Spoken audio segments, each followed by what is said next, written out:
Pain is not a sentence handed down by life.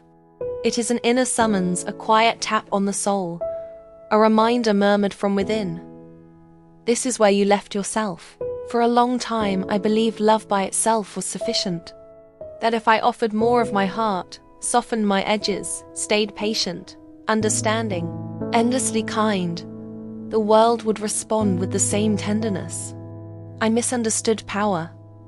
I thought it belonged only to those who had gone numb, those who spoke in dominance because they had forgotten how to feel. So I chose love without limits. I gave without anchoring. I loved until my outline blurred, and I could no longer tell where I ended. Each hurt became a question I couldn't answer. Each goodbye a mirror I stared into, reshaping myself again and again into someone who might finally be chosen, someone who would not be abandoned. I believed pain meant I had failed. I didn't yet understand pain doesn't mean failure. It reveals where you abandoned your power.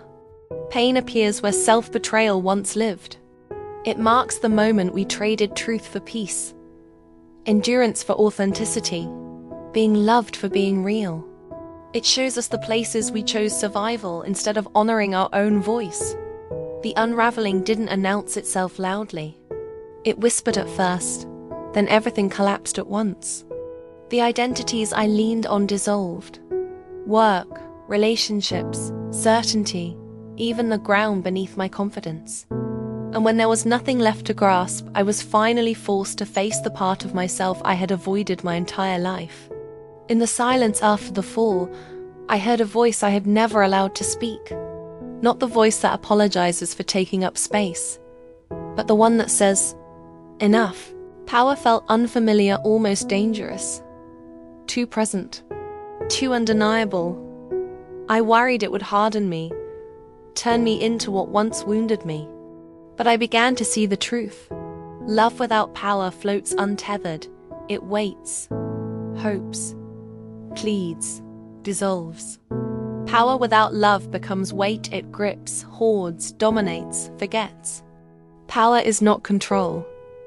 Power is containment. It is the ability to hold love steady, to give it direction, to remain fully present inside it without shrinking or disappearing. When I claimed my power, I didn't lose love. Love finally gained structure. It grew a spine. Every painful memory became evidence, proof of how much strength lived inside me, even when I was giving it away unconsciously. Pain was never the enemy. It was the teacher that stayed until the lesson was embodied, not just understood. Those who flee pain often chase power through force, confusing dominance with wholeness. Those who sit with pain remember what they are made of. When power is held with love, nothing needs to be proven. Nothing needs to be taken. Nothing is missing. There is only expansion. The strongest empire collapses without love. The softest heart fractures without power. But together, they form something that does not need defense. Everything leads back to love, even the breaking. Especially the breaking, because power was never love's opposite. Power is love that finally remembered itself.